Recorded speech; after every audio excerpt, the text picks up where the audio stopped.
Hercule Poirot, le célèbre détective belge, se tenait sur le pont du vapeur Carnac, observant les eaux scintillantes du Nil. Les rives luxuriantes de l'Égypte s'étendaient sous un ciel d'azur, mais une tension subtile flottait dans l'air. À bord, un mélange hétéroclite de voyageurs, aristocrates, artistes et aventuriers, semblait dissimuler des secrets. Poirot, avec son regard perçant, notait chaque détail. Un sourire forcé, une main crispée, un regard fuyant. Son intuition aiguisée par des années d'enquête lui soufflait qu'un drame se préparait. Lynette Ridgway, la riche héritière, rayonnait au centre de l'attention, mais son éclat attirait autant l'admiration que la jalousie. Ce soir-là, lors du dîner, un éclat de rire trop aigu brisa le silence, et Poirot sut que le rideau venait de se lever sur une tragédie. Lynette, avec sa beauté et sa fortune, était l'âme de cette croisière. Elle voyageait avec son nouvel époux, Simon Doyle, un homme au charme désinvolte, mais dont les manières trahissaient une certaine nervosité. Poirot avait entendu des rumeurs. Simon avait autrefois été fiancé à Jacqueline de Belfort, l'amie d'enfance de Lynette, désormais reléguée à l'ombre. Jacqueline, présente à bord, suivait le couple comme une ombre vengeresse. Ses yeux brûlants de douleur et de rancune ne quittaient jamais Lynette. Poirot, en ajustant ses moustaches impeccables, se demanda si la passion pouvait conduire au crime. Il résolut de rester vigilant car le Nil, malgré sa sérénité, charriait des courants dangereux. Le détective s'entretint avec le colonel Rass, un vieil ami et officier britannique, également à bord. Rass lui confia qu'il traquait un criminel international, un manipulateur insaisissable. Cette révélation ajouta une couche de mystère à l'atmosphère déjà lourde. Poirot, avec sa courtoisie habituelle, écouta attentivement, mais son esprit était ailleurs, analysant les interactions des passagers. Madame Otterbourne, une romancière excentrique, parlait trop fort. Andrew Pennington, l'avocat de Lynette, semblait cacher une inquiétude. Et Tim Allerton, un jeune homme élégant, évitait les regards indiscrets. Chaque passager, songea Poirot, était une pièce d'un puzzle encore incomplet. Le dîner se déroula dans une opulence digne des pharaons, mais l'ambiance était électrique. Jacqueline s'approcha de la table de Lynette, un sourire amer aux lèvres, et murmura quelque chose qui fit blêmir Simon. Poirot, observant depuis sa place, nota l'incident dans son carnet mental.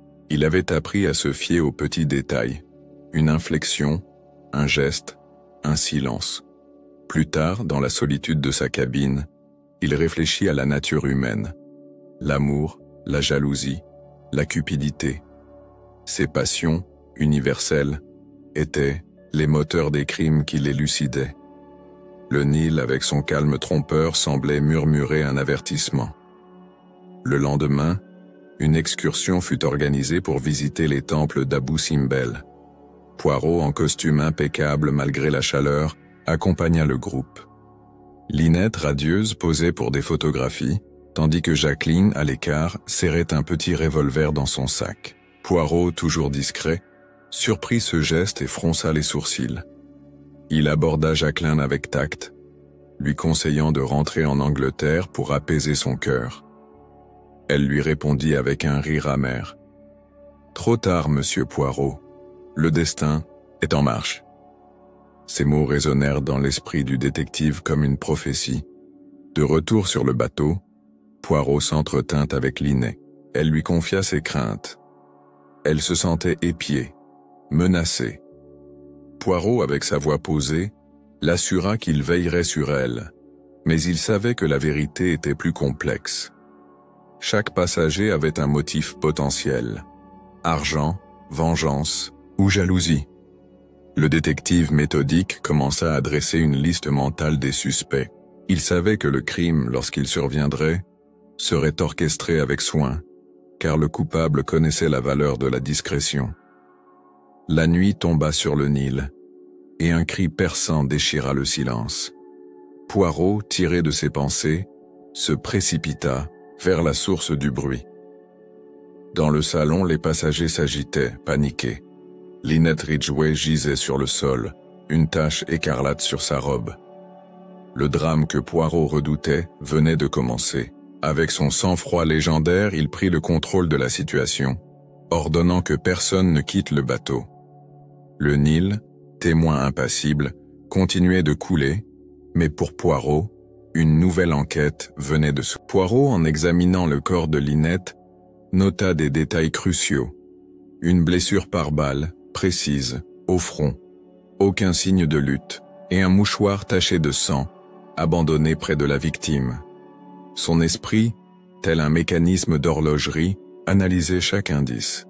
Le revolver de Jacqueline, qu'il avait aperçu plus tôt, semblait l'arme évidente, mais Poirot se méfiait des solutions trop simples.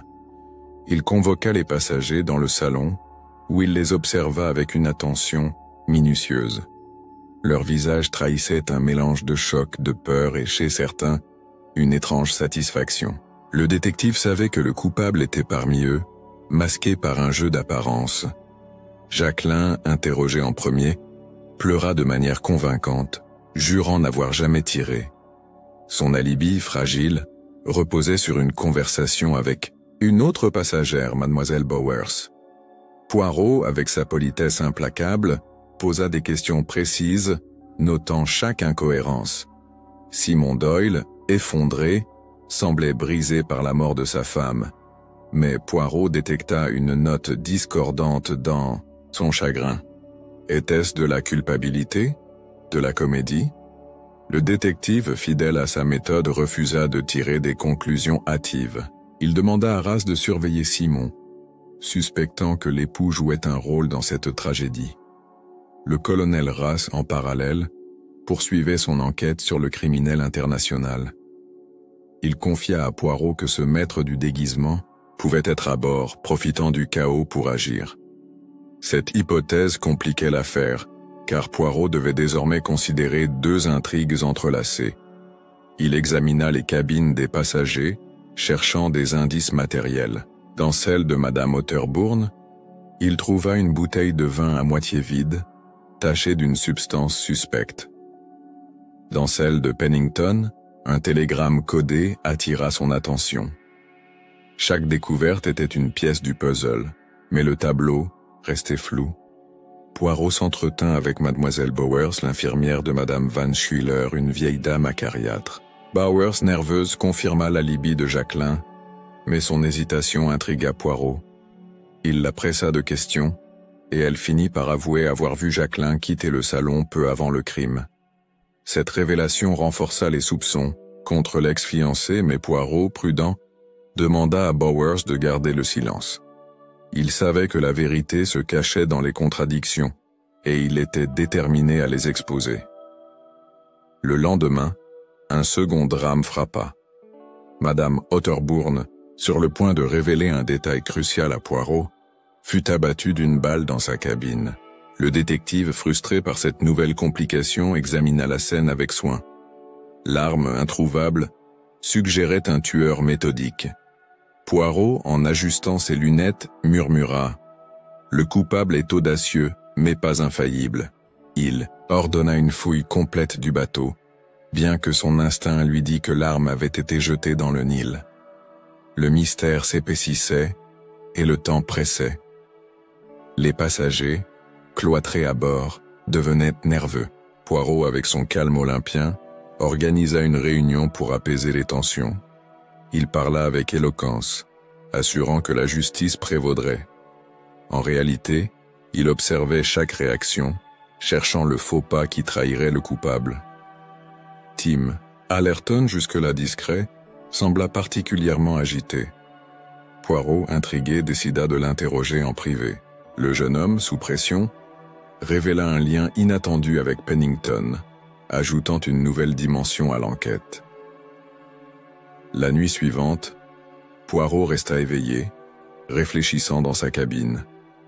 Il relut ses notes, traçant des lignes entre les suspects, les motifs et les indices. Le Nil dehors semblait murmurer des vérités cachées. Poirot, avec un sourire satisfait, sentit qu'il approchait de la solution.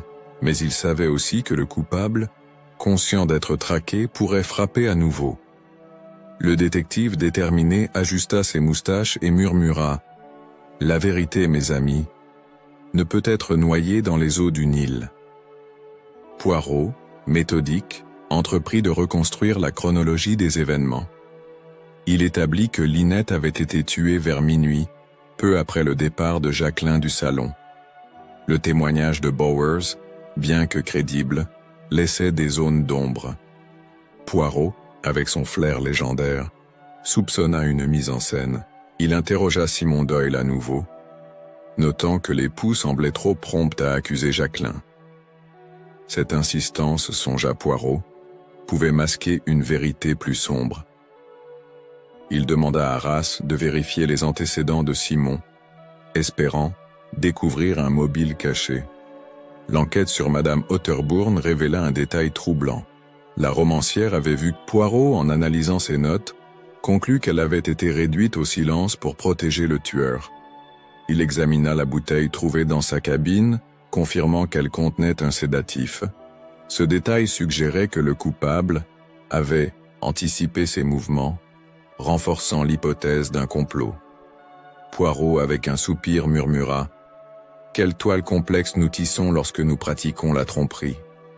Pennington, l'avocat de Lynette, devint un suspect clé. Poirot découvrit que Lynette avait récemment modifié son testament au détriment de Pennington. Ce motif financier, combiné au télégramme codé, faisait de lui un homme à surveiller. Lors d'un interrogatoire, Pennington tenta de se disculper avec des explications confuses, mais Poirot, impassible, nota chaque incohérence. Il demanda à Arras de fouiller les affaires de Pennington, espérant trouver des preuves matérielles. Tim Allerton, sous la pression de Poirot, avoua avoir agi comme intermédiaire pour Pennington dans une affaire douteuse. Cette révélation suggéra une collusion. Mais Poirot doutait que Tim fût le tueur. Il était trop nerveux, trop maladroit pour orchestrer un crime aussi précis. Le détective, en croisant les bras, réfléchit aux alliances possibles à bord. Le criminel international traqué par Arras pouvait-il être impliqué? Cette hypothèse, bien que séduisante, manquait encore de preuves. Poirot organisa une reconstitution partielle du crime, demandant aux passagers de reprendre leur position au moment du meurtre. Cet exercice, apparemment anodin, permit au détective d'observer les interactions sous un nouvel angle. Simon, en rejouant sa scène avec Jacqueline, sembla hésiter, comme s'il craignait de trop en révéler. Poirot, avec un sourire discret, nota ce détail. Il était convaincu que le couple Doyle cachait un secret, mais la nature de ce secret restait obscure. Le soir, un incident mineur attira l'attention de Poirot. Mademoiselle Van Schuyler, la vieille dame acariâtre, prétendit avoir perdu un collier de perles. Poirot, suspicieux, examina sa cabine et découvrit que le collier était intact, caché dans une boîte. Ce mensonge, apparemment trivial, suggéra que Van Schuyler jouait un rôle dans l'intrigue. Poirot, avec sa courtoisie habituelle, l'interrogea, mais elle se ferma comme une huître. Le détective, amusé, résolut de percer son secret. Alors que le bateau approchait d'Assouan, Poirot sentit que le dénouement était proche. Il réunit ses notes, traçant un schéma des relations entre les passagers. Chaque indice, chaque témoignage, convergeait vers une vérité qu'il commençait à entrevoir. Le Nil, avec son calme imperturbable, semblait approuver ses efforts. Poirot, en fermant son carnet, murmura « La justice, comme le Nil, suit son cours inexorable et patiente. » Poirot, en approfondissant son enquête, découvrit des liens inattendus entre les passagers. Simon Doyle, selon les informations de Arras, avait un passé trouble, marqué par des dettes et des fréquentations douteuses. Ces révélations jetèrent une lumière nouvelle sur son mariage avec Lynette. Était-il un opportuniste, motivé par l'argent? Poirot, avec sa rigueur habituelle, interrogea Simon sur ses finances, mais l'époux esquiva avec un charme désarmant. Le détective, imperturbable, savait que la vérité finirait par émerger. Jacqueline, de son côté, restait une énigme. Poirot, en relisant ses notes, se demanda si son rôle était aussi simple qu'il y paraissait. Était-elle une victime de la jalousie ou une manipulatrice habile? Lors d'une conversation privée, elle lui confia avoir aimé Simon sincèrement, mais ses mots sonnaient creux, comme un texte appris. Poirot, avec un regard perçant, lui demanda si elle avait des complices à bord. Elle rit, mais son rire manquait de conviction. L'enquête sur Pennington prit une tournure dramatique. Race découvrit des documents prouvant que l'avocat avait détourné des fonds de Lynette. Confronté par Poirot, Pennington tenta de fuir, mais le détective, avec l'aide de Race, l'intercepta. Sous pression, Pennington avoua avoir manipulé les finances de Lynette, mais jura n'avoir pas commis de meurtre. Poirot, sceptique, nota que l'avocat avait eu l'opportunité et le motif. Cependant, un détail le troublait. Pennington semblait trop désorganisé pour orchestrer un crime aussi précis.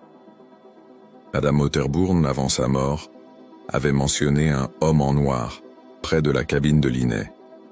Poirot, intrigué, interrogea les stewards, qui confirmèrent avoir vu une silhouette suspecte cette nuit-là. Cette piste ramena Poirot à l'hypothèse du criminel international. Avec Race, il dressa une liste des passagers correspondant à la description.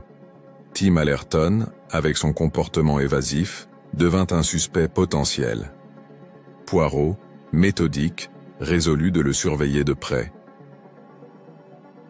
Une découverte dans la cabine de Simon changea la donne. Poirot trouva une lettre, écrite par Lynette avant sa mort, exprimant des doutes sur la loyauté de son mari. Ce document, soigneusement caché, suggéra que Lynette avait pressenti le danger. Poirot, en analysant l'écriture, confirma son authenticité. Il confronta Simon qui pâlit mais maintint son innocence. Le détective, avec un sourire énigmatique, savait qu'il tenait une pièce maîtresse du puzzle. Le bateau fit escale à Aswan, et Poirot profita de l'occasion pour interroger les autorités locales. Il apprit que Jacqueline avait été vue dans une boutique d'armes avant la croisière. Ce détail, bien que circonstanciel, renforça les soupçons contre elle. Poirot, toutefois, se méfiait des évidences trop commodes. Il savait que le coupable, quel qu'il fût, avait orchestré une mise en scène pour détourner l'attention. La nuit, dans le silence du bateau, Poirot médita sur l'affaire. Les ombres du passé, songea-t-il, étaient les clés du présent. Chaque passager portait un fardeau, amour perdu, trahison, avidité. Le détective, en fermant les yeux, visualisa le puzzle presque complet. Il murmura « La vérité, comme les étoiles au-dessus du Nil, brille même dans l'obscurité. » Poirot, avec sa perspicacité légendaire, commença à relier les fils de l'intrigue. Il soupçonna que le meurtre de Lynette n'était pas un acte isolé, mais le fruit d'une conspiration. Simon et Jacqueline, malgré leurs apparences de victimes, occupaient le centre de ses soupçons. Leur comportement, trop parfait, trop orchestré, trahissait une complicité. Poirot, avec Race, élabora une théorie. Et si Simon et Jacqueline avaient feint leur rupture pour manipuler Lynette? Cette hypothèse, audacieuse, expliquait bien des incohérences. Pour tester sa théorie, Poirot organisa un interrogatoire croisé. Il convoqua Simon et Jacqueline séparément, posant des questions pièges sur leurs alibis.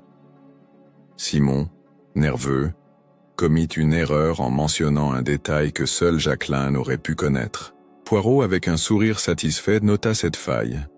Jacqueline, interrogée à son tour, tenta de corriger l'erreur, mais son empressement la trahit. Le détective, impassible, savait qu'il approchait du dénouement. L'enquête sur Madame Otterbourne apporta un nouvel éclairage. Poirot découvrit qu'elle avait été empoisonnée avant d'être abattue, un détail suggérant une préméditation. Le sédatif, identifié dans la bouteille, provenait de la trousse médicale de Mademoiselle Bowers. Interrogé, Bowers avoua avoir été manipulée par Simon qui lui avait demandé le médicament sous un faux prétexte. Ce témoignage crucial confirma la complicité de Simon dans les deux meurtres. Pennington, bien que coupable de fraude, fut écarté comme suspect principal. Poirot, en examinant ses documents, conclut qu'il avait agi seul, sans lien avec les meurtres. Tim Allerton, de son côté, avoua être un voleur de bijoux, mais nia toute implication dans les crimes.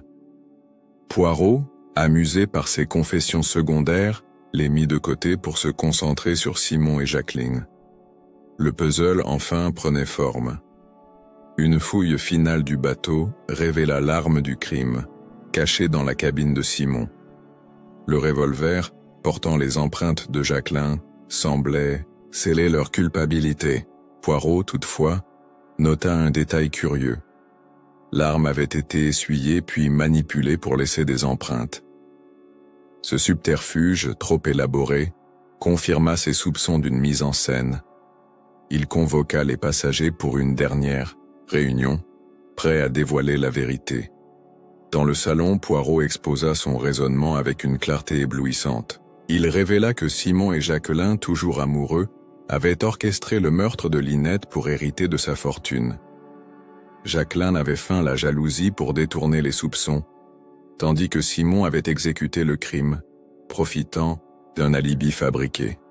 Le meurtre d'Otterbourne, témoin gênant, avait été un acte désespéré pour couvrir leurs traces. Les passagers, stupéfaits, écoutaient en silence. Alors que Poirot concluait, Jacqueline sortit un second revolver et menaça de tirer. Avec un calme olympien, le détective la désarma par la parole, invoquant la futilité de la violence. Simon, brisé, avoua tout, confirmant la théorie de Poirot. Les deux complices furent arrêtés par race, et le bateau, enfin libéré de son fardeau, reprit sa route. Poirot, en contemplant le Nil, murmura « La justice, mes amis, est une lumière qui ne s'éteint jamais. » Poirot, après avoir résolu l'affaire principale, se tourna vers les intrigues secondaires. Tim Allerton, sous la pression du détective, avoua avoir volé le collier de mademoiselle Van Schuyler, espérant le revendre. Poirot, avec une indulgence rare, lui conseilla de restituer le bijou et de changer de vie. Tim, reconnaissant, promit de se racheter. Le détective, satisfait, nota que même les âmes égarées pouvaient trouver la rédemption. Mademoiselle Van Schuyler, confrontée par Poirot, admit avoir menti sur le vol pour attirer l'attention.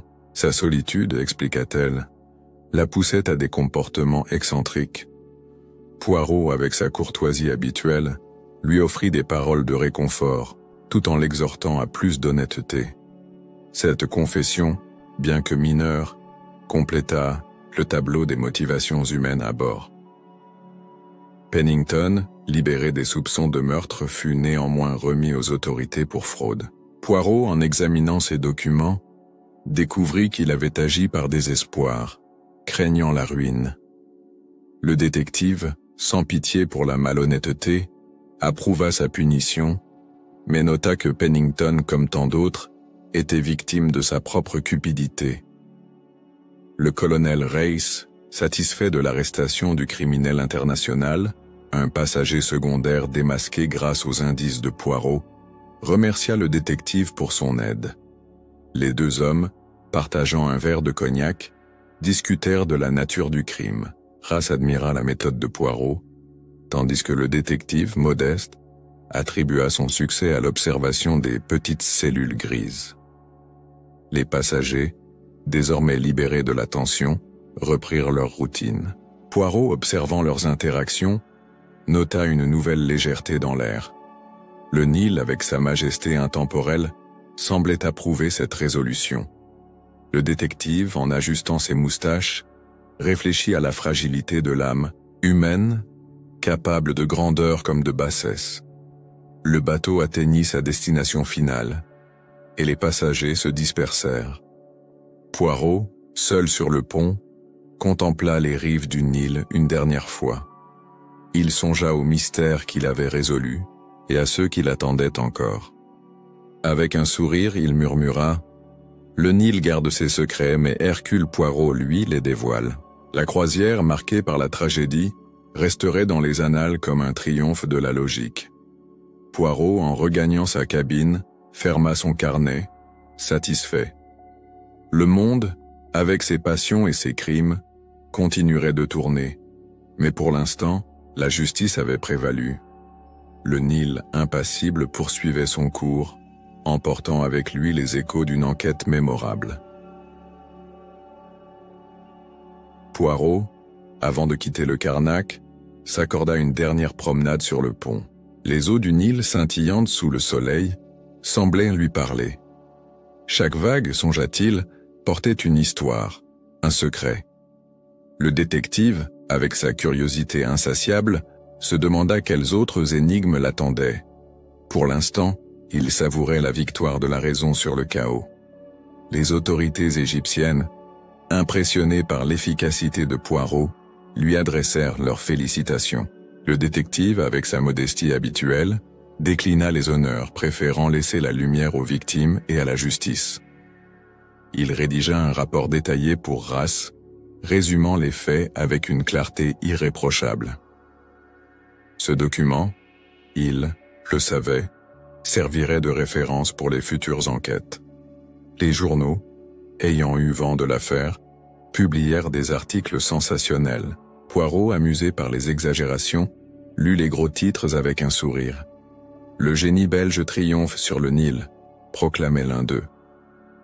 Il haussa les épaules, sachant que la vérité était plus nuancée.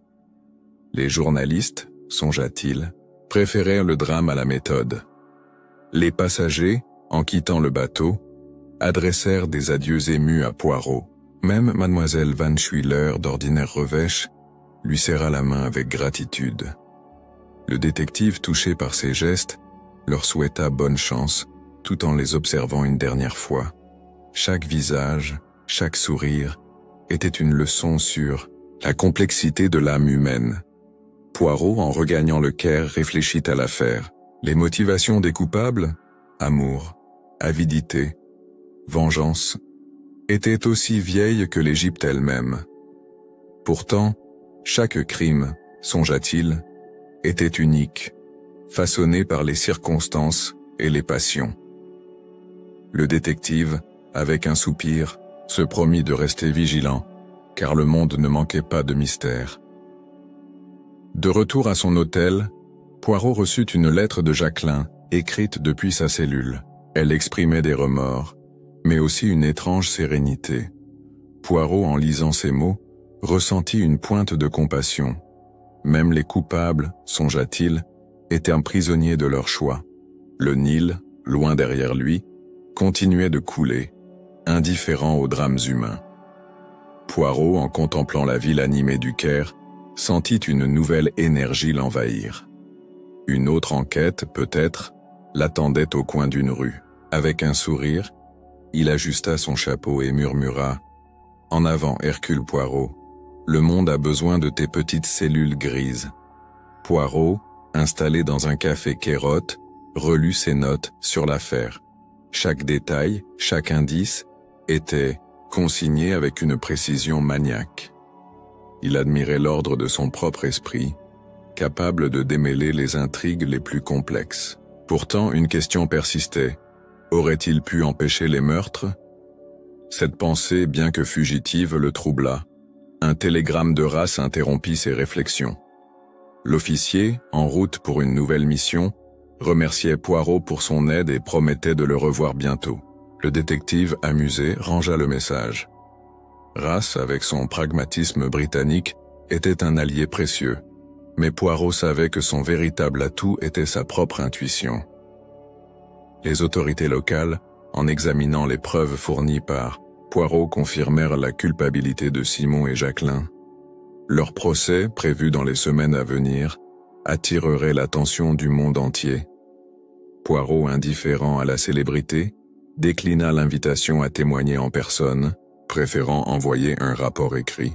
La justice, songea-t-il, n'avait pas besoin de son éclat. Un article dans un journal égyptien attira son attention. Il mentionnait une rumeur. Un troisième complice, jamais identifiés, auraient aidé Simon et Jacqueline. Poirot, sceptique, rejeta cette idée. Son enquête exhaustive n'avait révélé aucune preuve d'un autre conspirateur. Les rumeurs, songea-t-il, étaient les ombres projetées par la vérité. Poirot reçut la visite d'un jeune journaliste, fasciné par l'affaire.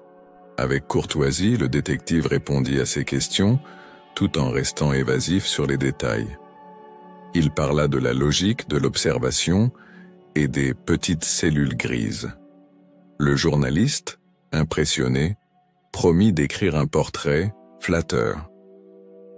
Poirot, avec un sourire, lui souhaita bonne chance. En quittant le Caire, Poirot prit un train pour Alexandrie. Le paysage, baigné de soleil, lui rappela les rives du Nil. Il songea aux passagers du Karnak, à leurs rêves et à leurs fautes. Chacun, à sa manière, avait contribué à l'histoire. Le détective, en fermant les yeux, visualisa le puzzle désormais complet. À Alexandrie, Poirot embarqua pour l'Europe, prêt pour de nouvelles aventures. Le Nil, avec ses mystères, resterait gravé dans sa mémoire. Alors que le bateau s'éloignait, il murmura « Adieu, Nil, que tes eaux gardent leur secret, car Hercule Poirot veille sur la vérité. » De retour en Europe, Poirot reçut des nouvelles du procès de Simon et Jacqueline. Les preuves, irréfutables, conduisirent à leur condamnation. Les journaux, avides de sensations, relatèrent l'affaire avec emphase, mais Poirot, fidèle à sa discrétion, évita la presse. La justice, songea-t-il, parlait plus fort que les gros titres.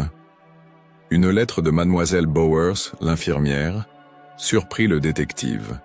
Elle le remerciait pour sa perspicacité qui avait permis de révéler la vérité.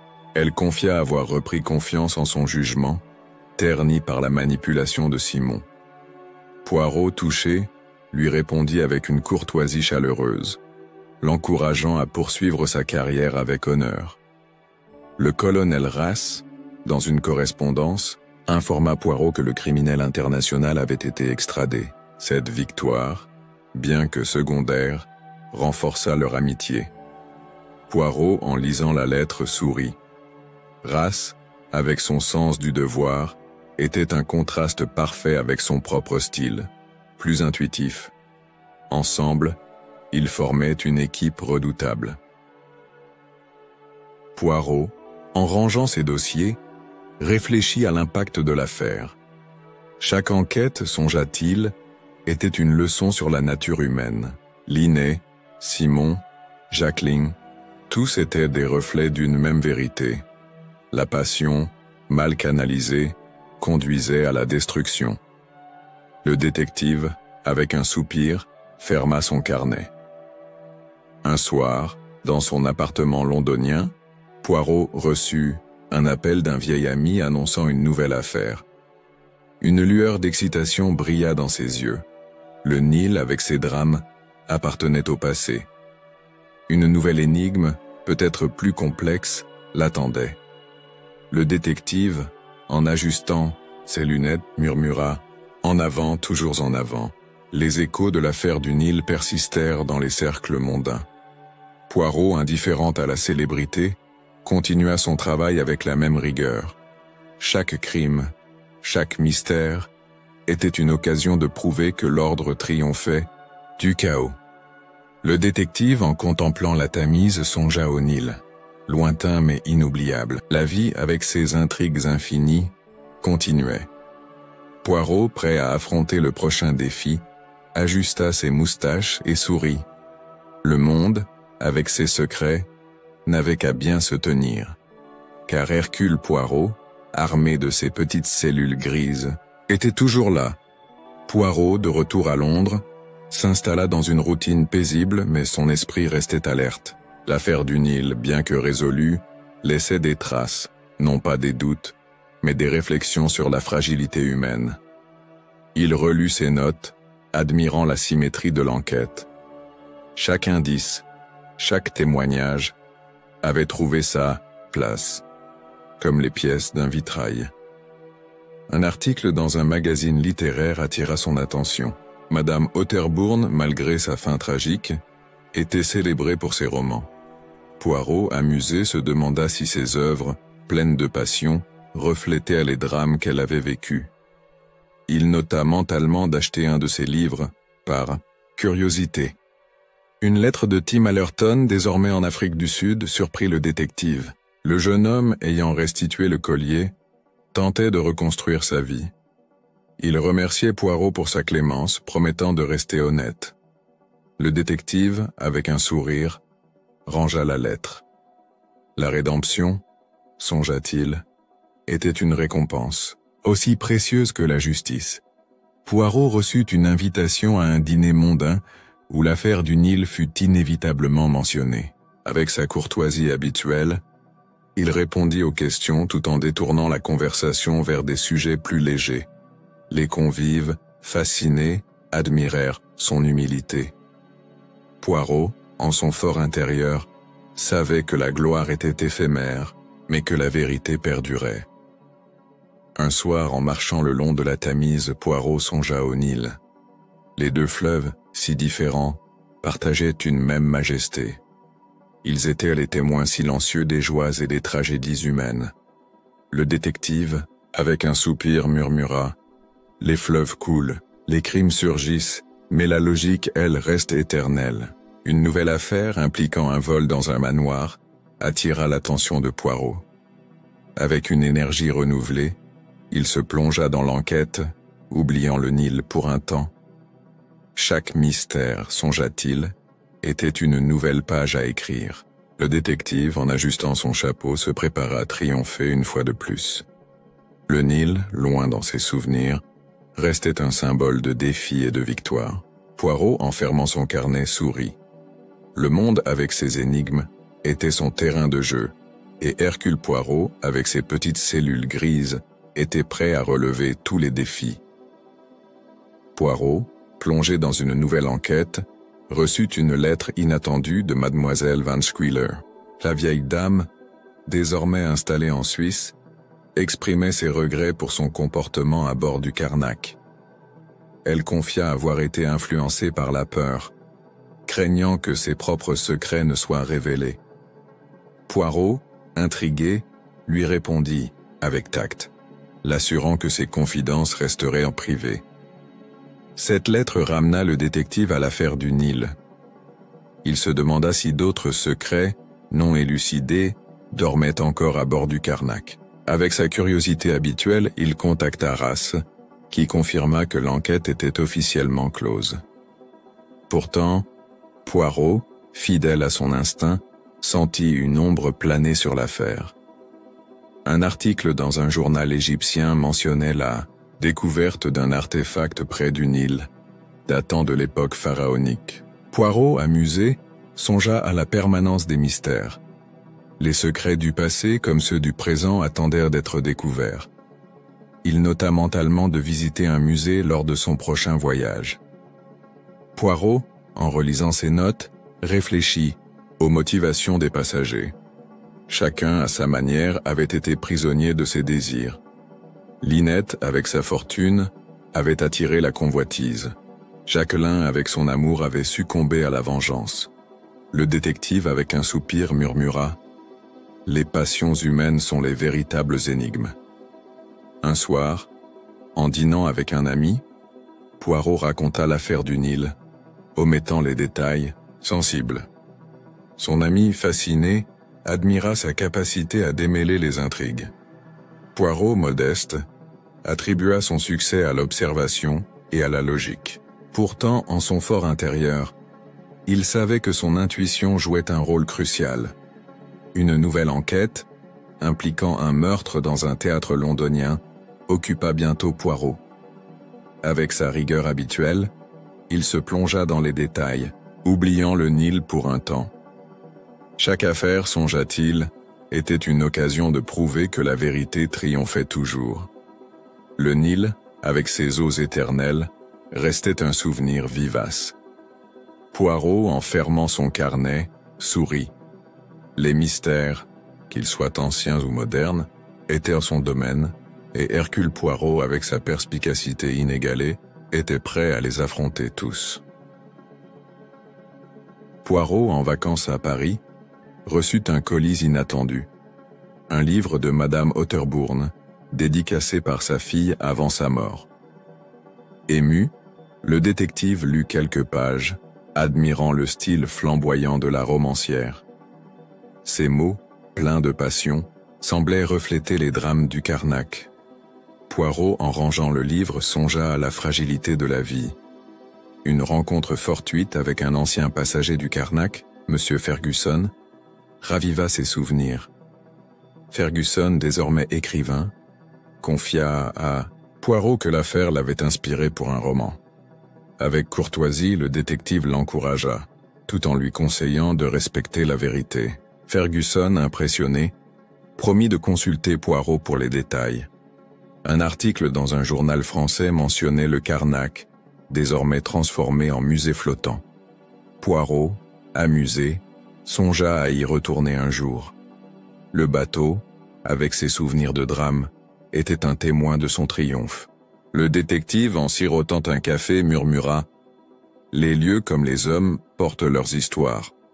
Poirot, en relisant ses notes, réfléchit à l'impact de l'affaire sur sa carrière. Chaque enquête, songea-t-il, renforçait sa réputation, mais aussi sa responsabilité. La justice qu'il servait était un fardeau qu'il portait avec honneur. Le détective, avec un sourire, rangea son carnet. Une nouvelle affaire, impliquant une disparition dans les Alpes, attira l'attention de Poirot. Avec une énergie renouvelée, il se prépara à enquêter, oubliant le Nil pour un temps. Chaque mystère, songea-t-il, était une nouvelle aventure, une nouvelle chance de prouver sa valeur. Le Nil, avec ses étoiles reflétées, restait un symbole de mystère et de beauté. Poirot, en contemplant la scène, songea à ses eaux lointaines. Les fleuves, songea-t-il, étaient les veines de la terre, portant les rêves et les drames de l'humanité. Avec un sourire, Poirot ajusta ses moustaches et murmura « Le monde est vaste, les mystères nombreux, mais Hercule Poirot, avec ses petites cellules grises, est toujours prêt. » Poirot, de retour à Londres, reçut une invitation à une conférence sur la criminologie. L'affaire du Nil, désormais légendaire, était au programme. Avec réticence, le détective accepta de parler, préférant l'action à la gloire. Son discours, clair et méthodique, captiva l'audience qui admira sa logique implacable. Une lettre de mademoiselle Bowers, désormais infirmière en chef, surprit Poirot. Elle confia avoir trouvé la paix après l'affaire, grâce à la clarté apportée par le détective. Poirot, touché, lui répondit avec chaleur, l'encourageant à continuer son travail. La rédemption, songea-t-il, était un cadeau rare. Un article dans un journal égyptien mentionnait une fouille archéologique près du Nil, révélant des tombes oubliées. Poirot, intrigué, songea à l'éternité des mystères. Songea-t-il, était une quête semblable à la sienne. Découvrir ce qui était caché. Le détective, avec un sourire, nota mentalement de suivre les progrès. Poirot, en relisant ses notes, réfléchit aux leçons de l'affaire. Chaque passager, chaque indice avait contribué à la vérité. Linette, Simon, Jacqueline, tous étaient des ombres d'une même histoire, celle de l'humanité. Le détective, avec un soupir, murmura « Les souvenirs s'effacent, mais la justice demeure ». Une nouvelle enquête impliquant un vol dans une banque occupa bientôt Poirot. Avec sa rigueur habituelle, il se plongea dans les détails, oubliant le Nil pour un temps. Chaque affaire, songea-t-il, était une nouvelle page à écrire, une nouvelle chance de triompher. Le Nil, avec ses eaux intemporelles, restait un symbole de défi et de victoire. Poirot, en fermant son carnet, sourit. Les mystères, qu'ils soient anciens ou modernes, étaient ton domaine, et Hercule Poirot, avec sa perspicacité inégalée, était prêt à les affronter tous. Avec un sourire, Poirot ajusta ses lunettes et murmura « En avant, toujours en avant ». Le monde a besoin de mes petites cellules grises. Poirot, en visite à Bruxelles, reçut une lettre de Race, désormais à la retraite. L'officier, nostalgique, évoquait l'affaire du Nil comme un sommet de leur collaboration. Poirot, amusé, lui répondit avec chaleur, promettant de le visiter bientôt. Leur amitié, forgée dans le chaos, était un trésor rare. Un article dans un journal belge mentionnait une exposition sur l'Égypte ancienne, avec des artefacts découverts près du Nil. Poirot, curieux, visita l'exposition admirant les reliques pharaoniques. Chaque objet, songea-t-il, était un indice d'une histoire oubliée.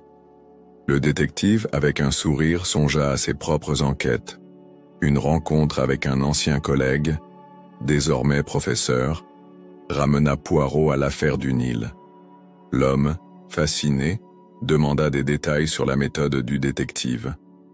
Avec courtoisie, Poirot expliqua l'importance de l'observation et de la logique, omettant les aspects plus intuitifs. Son collègue, impressionné, promit de citer Poirot dans ses Poirot, en relisant ses notes, réfléchit à l'héritage de l'affaire. Chaque enquête, songea-t-il, laissait une marque, non seulement sur les coupables, mais aussi sur les innocents.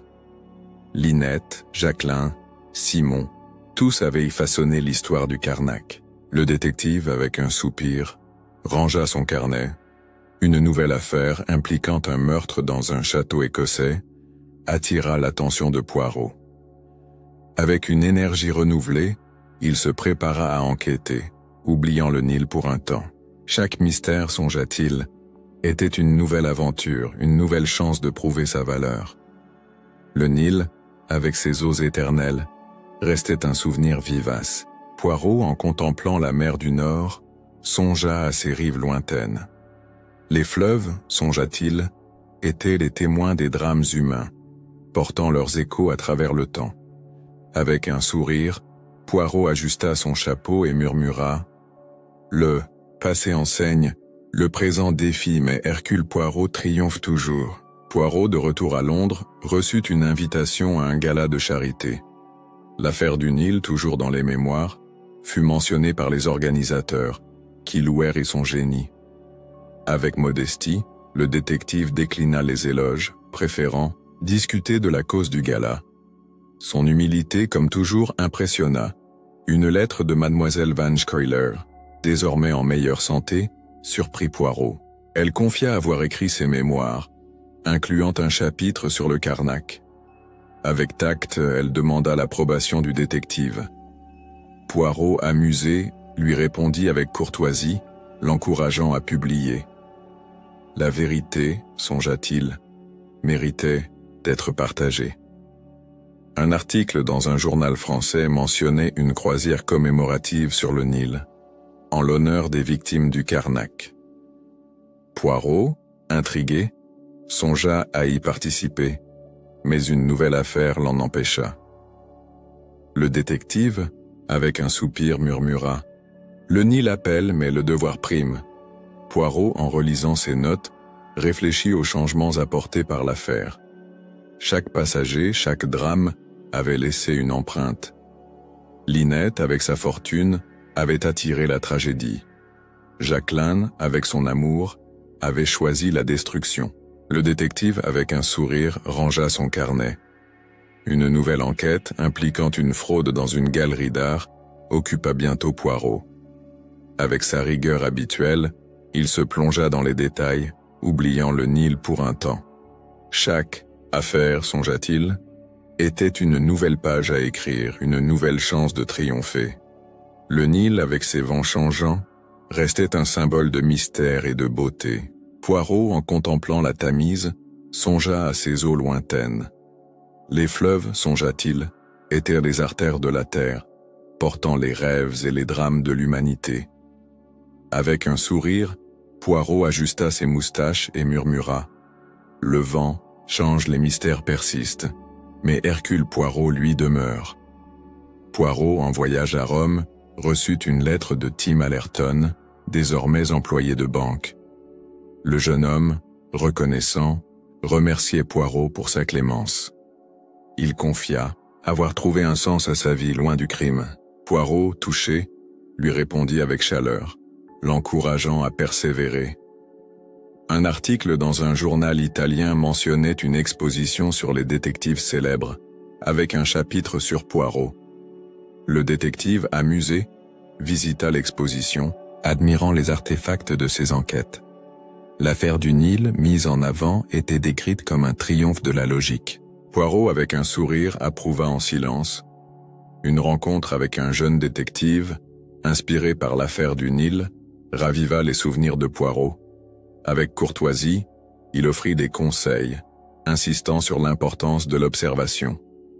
Le jeune homme, impressionné, promit de suivre ses traces.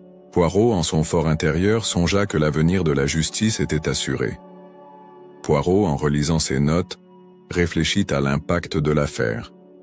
Chaque indice, chaque témoignage, avait contribué à la vérité. Lynette, Simon, Jacqueline, tous étaient des reflets d'une même quête, le pouvoir, l'amour, la liberté.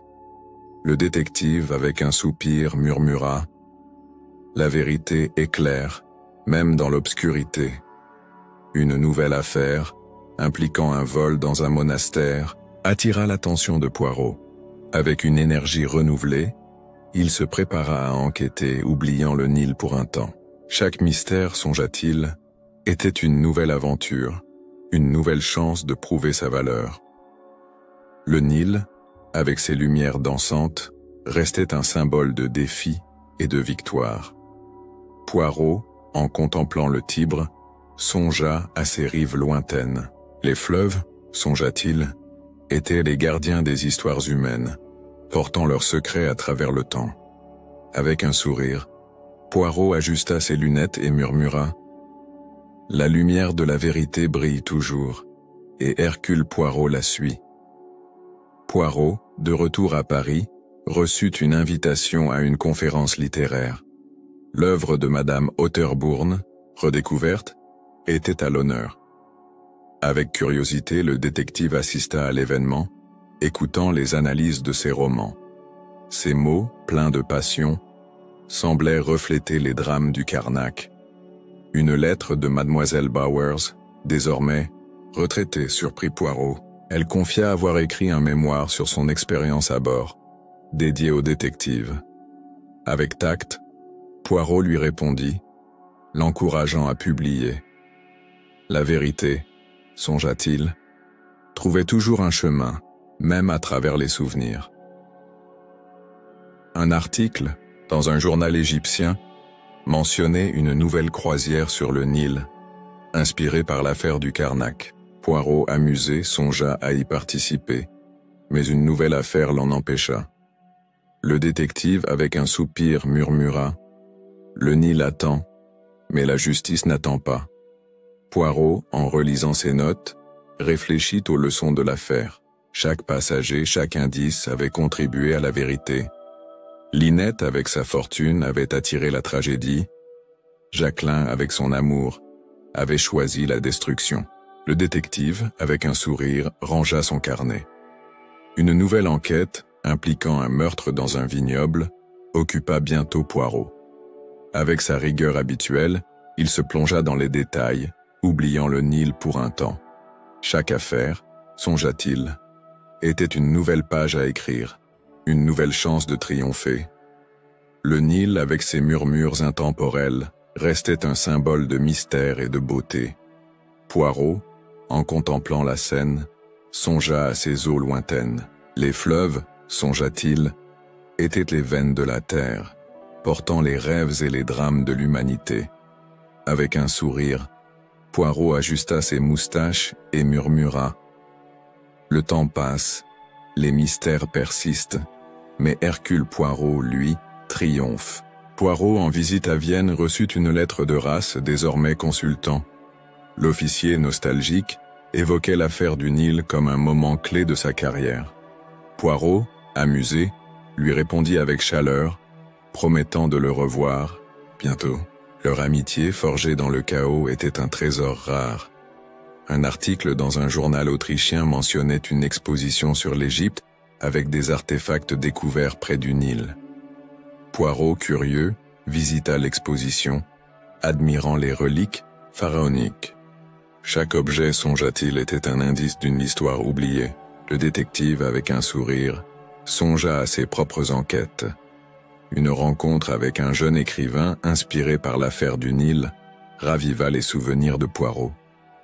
Avec courtoisie, il offrit des conseils, insistant sur l'importance de la vérité. L'écrivain, impressionné, promit de consulter Poirot pour les détails. Le détective, en son fort intérieur, songea que l'histoire vivrait à travers les mots.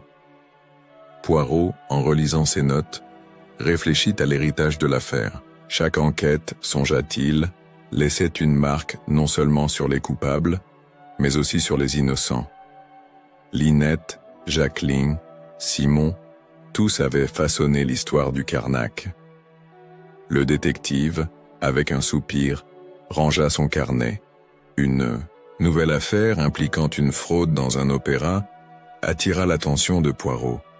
Avec une énergie renouvelée, il se prépara à enquêter, oubliant le Nil pour un temps. Chaque mystère, songea-t-il, était une nouvelle aventure, une nouvelle chance de prouver sa valeur.